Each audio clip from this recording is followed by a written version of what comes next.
I will show you how to get the best rescue story of your life.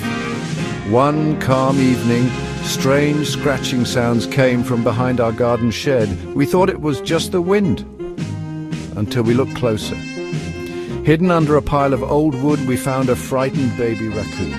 With gentle hands, we lifted the tiny creature out. The baby raccoon clung tightly to a glove, scared but safe. We wrapped it in warm blankets, fed it carefully, and watched as it began to play again. After regaining its strength, it was finally time to return the raccoon to its wild home. We felt a mix of joy and sadness as we watched it scamper away. Love wild rescues like this? Subscribe and help us reach more kind hearts.